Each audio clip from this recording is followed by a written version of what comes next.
So today we're opening the files on a case that is just.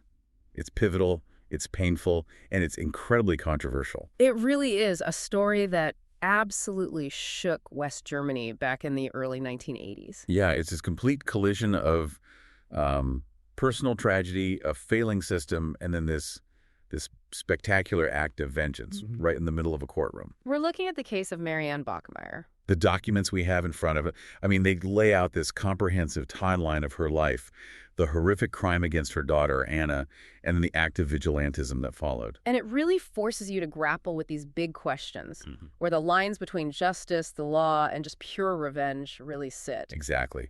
Our goal here isn't just to recite the facts. We really want to trace the whole arc from the unstable life Anna was born into to the background of her killer, and then the incredible legal and cultural fallout from the shooting. It's a moment in history where public feeling just seemed to completely reject the judicial system. It did.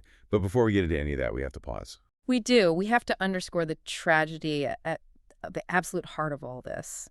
The victim, Anna Bachmeier. She was only 7 years old when her life was taken. And while we're going to analyze the very complicated figure of her mother and the killer, the seriousness required when talking about Anna's loss, it's just paramount. Absolutely. So let's start with the origins of Marianne Bachmeier herself. Her life really seems rooted in the turbulence of post-war Germany. It is. Marianne Bachmeier was born on June 3rd, 1950, in Sarstedt, which was then West Germany. And you can't really understand her early life without thinking about the Second World War. Right. Her parents were refugees. They'd fled East Prussia. And that kind of profound disruption, it carries a lot of instability, both emotional and economic, into their new lives. And the home she grew up in, it was described as conservative and religious, but it sounds like it was anything but peaceful. Not at all. It was a very difficult upbringing. A huge part of that turbulence was her father. The sources describe him as a classic authoritarian figure, but they give us one really crucial detail, a piece of historical context. Which is? He was a former member of the Waffen-SS. Wow. That detail it's explosive. We're talking about the late 60s, early 70s when she's growing up. Exactly. The children of former Nazi members were dealing with this incredibly conflicted national identity. So how did that actually play out inside her home? Well, the documents say he was an aggressive figure and a heavy drinker. A dangerous combination. A very dangerous combination. An authoritarian, possibly traumatized man with the aggression fueled by alcohol. It made for a profoundly challenging home. And for that generation of kids, having a father who'd been in the SS, it just compounded all the normal difficulties of growing up. Sounds like a pressure cooker, which eventually it just had to erupt. It did. The parents divorced, her mother remarried, but things didn't really get better for Marianne. No. No, it actually got worse. She found her stepfather to be just as dictatorial. There was constant conflict. So she was just trading one authoritarian figure for another. Pretty much, and the tension got so bad that her mother eventually forced her out of the house. So by her mid-teens, she's essentially on her own. Completely on her own, rejected from this unstable home base. And this background, it sets the stage for a series of incredibly difficult choices she makes, especially around motherhood. Choices that would later be used against her in the court of public opinion. And this is where the story requires a lot of sensitivity. No. At just 16 years old, in 1966, she has her first child. 16. Yeah. And given her age and her situation, she placed the infant for adoption almost immediately. And that happened again. 2 years later, at 18, she was pregnant a second time. And the sources specify that she was raped shortly before that child's birth. It's just awful. And that infant, too, was placed for adoption. So she'd already made these two heartbreaking decisions before she was even really a young adult. Right. So Anna, born in 1972, represents her decision to try and keep a child. Anna arrived in November of 72. Marianne was 22, and she'd conceived Anna with the manager of Tapasa, the pub where she worked. And this time, she was determined to raise her alone. As a single mother, yes. But her life was defined by that job. She was a barmaid, working late nights, which meant Anna's environment was, well, it was very atypical. And the sources are pretty clear about this, aren't they? The pub was basically Anna's playground. Her playground, and sometimes her bedroom, yeah. This lifestyle choice became a major point of scrutiny long before the murder. How so? Well, Marianne worked late, and the descriptions from that time say she never really felt a need to rush home, so Anna was often just in or around the pub.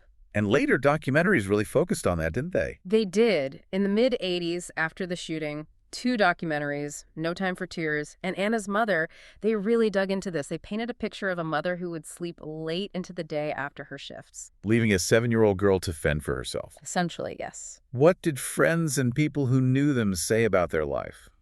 About Anna? Friends always described Anna as a vibrant, energetic kid, which just makes what happened even more tragic. Of course. But they also confirmed she didn't have a conventional family life. They talked about her sleeping in corners of the bar while her mother socialized or partied. It sounds like Marianne treated her like a little adult. That's the exact phrase used. She expected a level of self-sufficiency that was just way beyond a 7-year-old. This detail adds so much complexity to how the public saw her later on. She's a mother who clearly loved her daughter, but she was also struggling. That's the critical nuance here. The sources confirm Marianne knew her lifestyle was problematic for a child. She was aware of it. Acutely aware, to the point that she had at one stage seriously considered putting Anna up for adoption as well. It shows this deep internal conflict, this whole background, the instability, the tough choices. This is the foundation for the horror that was about to unfold. And that unstable environment then leads directly to the events of May 1980. So let's shift our focus to the crime itself, and maybe more importantly, to the shocking history of the man who committed it. The day was May 5, 1980. Anna had an argument with her mother about something, and she decided to skip school. Just this seemingly minor act of childhood rebellion? But one that put her directly in the path of Klaus Grabowski, a 35-year-old local butcher. And the way they knew each other was so seemingly innocent. It was. The sources say Anna had visited Grabowski's home before. She went there to play with his cats. So there was a level of familiarity, a perceived trust. Which he seems to have exploited. On that day, he abducted her. He held her for several hours. And the details of what he did, as laid out in the sources, are just profoundly disturbing. He sexually assaulted Anna, and then he strangled her. The weapon he used was a pair of his fiancé's tights. unbelievable. Then he tried to hide what he'd done. He put her body in a cardboard box and left it on the shore of a canal. But the investigation was quick. He was caught almost immediately. He was. Thanks to his fiancée, she went to the police and turned him in. So the search was over? Yeah. But this just opened up a much bigger, much more devastating question about the failures of the justice system. A huge one. Because this is where the public outrage wasn't just about the crime itself, but the fact that it felt so predictable. Grabowski was already known to the system. Oh, yes. He was a known convicted sex offender. He'd previously been sentenced for the sexual abuse of 2 other girls. The other girls. And that history is the core reason for the societal fury. People immediately started asking why a man with this record was free to do this again. And central to this whole institutional failure is a specific medical and legal decision from a few years earlier. The castration. In 1976, he had voluntarily submitted to castration, which, for the public, should have been a safeguard.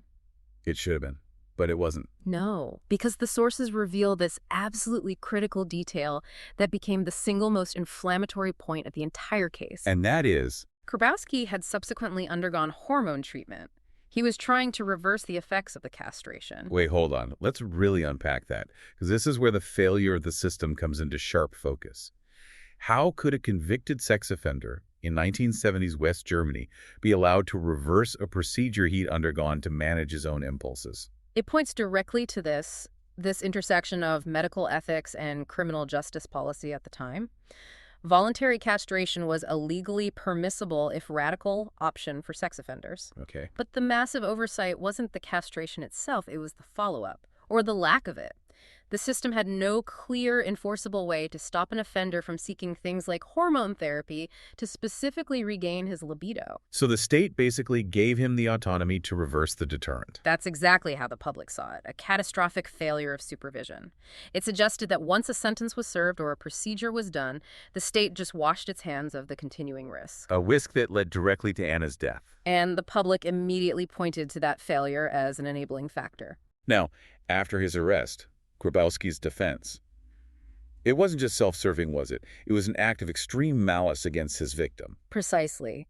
He claimed that Anna had tried to extort money from him. A 7-year-old girl. He claimed she threatened to tell her mother about the abuse unless he paid her. He said his fear of going back to prison was what made him kill her. Trying to smear a child he'd just murdered, claiming she was capable of blackmail. It transformed a horrific crime into an absolute moral outrage. And that particular lie, Yeah. the idea that Anna was somehow to blame, that wasn't just inflammatory for the public. No. For Marianne Bachmeier, that was the final trigger. The ultimate insult. The combination of his known history, the horror of Anna's death, the system's failure, and now this attempt to destroy Anna's reputation. It created a level of maternal rage that, in her mind, could only be resolved one way. Through a brutal personal intervention, an intervention that took place in a courtroom, turning a moment of legal process into an unforgettable act of public revenge. The setting was the Lübeck District Court, room 157, March 6, 1981. It was the third day of Grabowski's trial. Exactly. And trials for crimes this sensational are always emotional. But this one contained an element of premeditated catastrophe. Because the sources confirm Marianne Bachmeier managed to get a weapon past security. That's right. Around 10 a.m., she walked into that courtroom with a Beretta 70 handgun. The fact that she could even get a gun into a high-profile trial like this, it says a lot about security protocols back then. It does. And about the general atmosphere of tension and disbelief around the whole case. And then she carried out the act with this cold, deadly precision. She walked up behind the seated Grabowski, aimed for his back, and she opened fire. How many times? The documents are precise. She fired 7 times. 6 of the shots hit him. He died instantly. Almost instantly, yes. The immediacy and ferocity of it right there in that formal setting, it just shocked everyone. The judge, the lawyers, the press. And what did she do right after the shooting? She made no attempt to run, no struggle. She just lowered the weapon and was apprehended without any resistance. Which was probably crucial for the legal interpretation of what she'd done. It was. It suggested a final, calculated act, not a panic outburst. And initially, that's not how it was framed, was it? The defense, and a lot of the public, saw it as a spontaneous crime of passion. That was the narrative, the emotional breakdown of a grieving mother overwhelmed by hearing the killer's testimony. A narrative the court seemed willing to accept. Initially, yes. But years later, the truth, according to Marianne herself, was far more calculating, far more premeditated. And that later revelation, it just fundamentally changes the entire moral and legal argument around her actions, doesn't it? Completely. So where did she finally make this admission? It was in 1995, more than a decade after the trial. She went on a popular German TV talk show called Fliege. And what did she say? She admitted the shooting was not an impulsive act of rage. Her exact words were that she did it after careful consideration. Careful consideration. And did she give her motivations for planning it? She gave 2 main reasons, and both show this desire to carry out her own personal form of justice. First, she wanted to, quote, enforce the law on him herself. A clear statement that she was replacing the state's authority with her own. Absolutely. And second, and this is crucial, she said she wanted to prevent him from spreading any more lies about Anna. That claim of extortion. That was the final straw. She wanted to silence his attempt to defile her daughter's memory forever. That admission, made on national television, it makes the original verdict of manslaughter feel legally shaky, at least in moral terms. It does. And the evidence of her planning goes back even further than her own confession. How so? A 2006 documentary on the ARD network brought forward this astonishing claim from a former friend. Which was? This friend said that after Anna's murder, Marianne actually rehearsed the shooting. Rehearsed it? Where? In the basement of her pub, the Tapasa. If that's true, it paints a picture of extreme, cold calculation. We're not talking about a sudden burst of agony. We're talking about an execution. Weeks, maybe months of planning, visualizing the act. The narrative of the grief-stricken mother was convenient for her defense, but her own words and other sources strongly suggest that what happened in room 157 was a deliberate mission of revenge. And regardless of whether the court saw it as premeditated at the time, that public act of defiance, it just instantly lit a fire under a national debate about justice. The shooting immediately turned the Bachmeier case into something almost mythological in West Germany. The media coverage was just unprecedented. We hear about media frenzies now, but in 1981, this was massive, wasn't it? It was huge. TV crews came to Lübeck from all over the country, from all over the world. Why do you think this case, in particular, just captured the international imagination? Well, it has all the elements of a classic tragedy, you know? A small, innocent victim, a repulsive killer, a failed system, and then this spectacular act of revenge by a grieving parent. It tapped into a very primal fear. A primal societal fear that the state can't protect its children. And it offered this shocking, illegal, but for many people, understandable answer. And the immediate public reaction, while she was in custody, it was overwhelmingly supportive. It was incredibly tangible. She received countless messages, flowers, gifts. This was widespread public sympathy.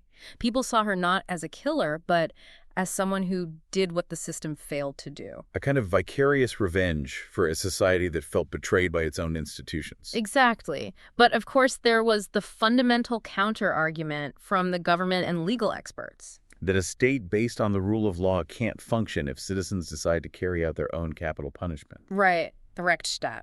While everyone understood her suffering, upholding the rule of law was paramount. The debate became, do you apply the law strictly, or do extreme circumstances basically excuse a crime? And while she was awaiting trial, she made a decision that funded her defense but really complicated her public image. She sold her life story to the news magazine Stern for about 100,000 Deutschmarks. Now, 100,000 DMs in the early 1980s. Yeah. That was a lot of money. A very significant sum. For you to get a sense of it, the average yearly salary for a skilled worker might have been around 30,000 DM. So this was several years' income. Enough to afford a top-tier legal team. It was. But it also raised these deep ethical questions about commercializing a tragedy.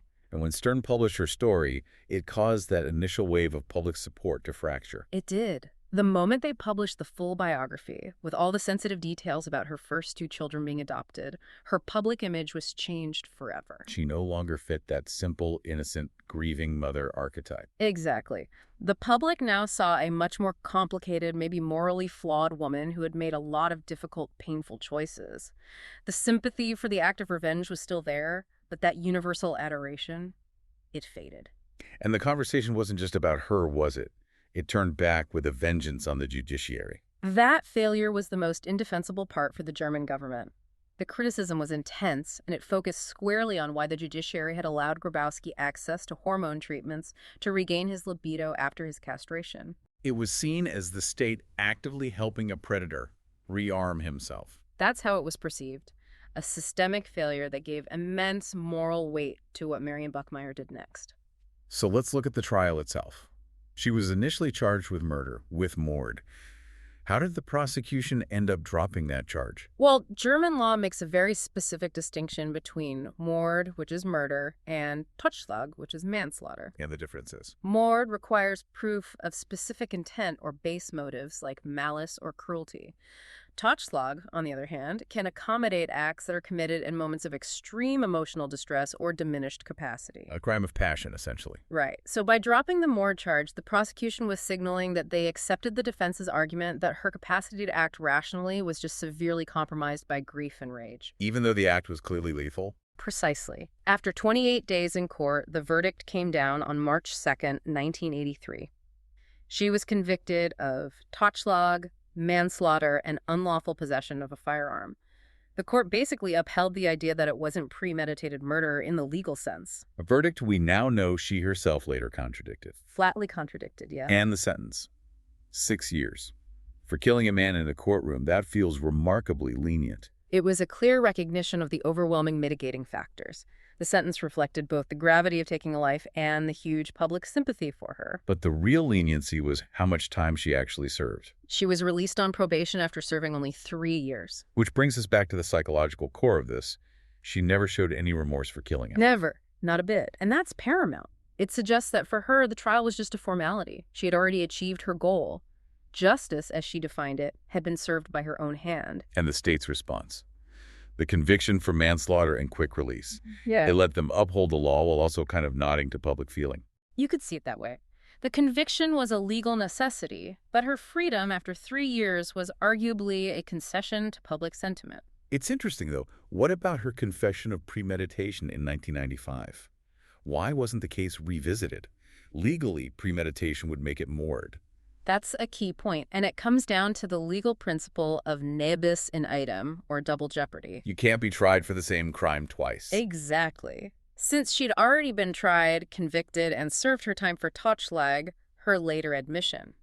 While it was shocking, it couldn't legally change the verdict. It had historical and moral weight, but no further legal consequences for her. So after her release, she tried to build a new life, far away from Germany. She was released in 1985, and she tried to, difficult to move on. She married a teacher that same year. And that marriage took her very far away, didn't it? She was really trying to escape her past in Lubeck. She was. In 1988, they moved to Lagos, Nigeria. And Yes, they lived in a German expat camp where her husband taught at a German school. It was a very deliberate attempt to find anonymity to get away from the media scrutiny. But that didn't provide the stability she was looking for. It seems not. The marriage ended in divorce in 1990. After Nigeria, she moved again, and she found a new purpose in southern Europe. She went to Sicily. To Sicily, yes. And she started working as an aide in a hospice in Palermo. That's quite a shift. From a barmaid who killed a man in court to someone caring for the terminally ill. It's another fascinating, complex layer to her story. And while she was there in 1994, she published her autobiography, Palermo, Amore Mio. So this whole time abroad was an attempt to reinvent herself, but the past just kept pulling her back in. It did. She was drawn back into the media orbit. In 1994, she gave a big interview to Deutschlandfunk Radio. But that 1995 appearance on Fliege was the real key moment. Where she finally admitted to the premeditation. And clarified her motive was to execute justice and protect Anna's reputation from Grabowski's lies. It's almost as if she wasn't content with the court's view of her as a woman who just lost control. That's a great way to put it. She wanted history to know that she was a woman who made a deliberate choice to enforce justice when she felt the state had failed. What ultimately brought her back to Germany for good? Her health. While she was in Sicily, she was diagnosed with pancreatic cancer. As it progressed, she returned to Germany for palliative care. And her final days were, well, they were also a kind of media event. She controlled her narrative right to the very end. Before she died, she invited a reporter, Lucas Maria Boomer, to document the last stages of her life. And that became a film. It did. The 1996 film, The Slow Death of Marianne Bachmeier. She died quite young, only 46. She passed away on September 17th, 1996, in a Lübeck hospital. And her burial place is maybe the most poignant detail in the entire story. A final, silent statement. She's buried next to her daughter, Anna. In Bergtor Cemetery in Lübeck, the vengeful mother reunited with the child for whom she risked everything. And the cultural footprint of this case is just immense, isn't it? It proves it was so much more than just a crime story. It became a prominent fixture in German conversations about law, morality, and revenge. The sources list so many cultural representations. Absolutely. Within 3 years of the shooting, there was a play. This is for you, Anna. That same year, 1984, there were 2 separate feature films about the case. Anna's Mother and No Time for Tears. Yes. The public was consuming and debating this event in real time through art. And it continues to be revisited in documentaries decades later. Documentaries came out in 93, 2006, 2017. The case is a cultural yardstick. It's often compared to other high-profile vigilantes like Gary Plauché in the U.S. or Ellie Nessler. These other cases of parents taking revenge in a courtroom. Right, and the fact that it's placed alongside those international acts just underscores its status. It wasn't just a German historical moment, but a universally understood one where an individual challenged the state's monopoly on justice. So when we synthesize all this material, Marianne Bachmeier's difficult childhood, her father's past, the horrific crime against Anna, and that catastrophic institutional failure around Grabowski, you can see why this case became so volatile. The public just saw this perfect storm of systemic failure. A failure that propelled a single mother to take a gun into Lübeck District Court, room 157, to execute her daughter's killer. And the tension in the sources comes from that collision between this profound moral failure of the state and the absolute necessity of upholding the law. The legal struggle, the verdict, it all reflects that perfectly, doesn't it? It does. The court found a way, through that distinction between Mord and Totschlag, to acknowledge her humanity and her grief. It resulted in a 6-year sentence that was cut in half. An outcome driven entirely by the shocking details of the killer's background and that overwhelming public support for what she did. But the final twist is that Bachmeier herself rejected the court's compassionate framing of her as someone who just lost control. In her later admissions, she insisted her act was a deliberate enforcement of justice to silence Grabowski's final insult against her daughter. She never, ever expressed remorse for killing Klaus Grabowski. That unwavering position, even on her deathbed, it really speaks volumes. It suggests her need for closure just superseded the law, and maybe even any capacity for regret. The killing was a necessity for her, not a mistake. So we'd invite you to consider what that lack of regret implies. If a system fails so completely that a mother feels she has to take justice into her own hands, and then spends the rest of her life justifying the premeditated nature of that act. What does that tell you about the true nature of closure in the face of such an immense, irreversible loss? For Marianne Bachmeier, that closure was lethal, it was private, and it was completely unapologetic. Thanks for listening.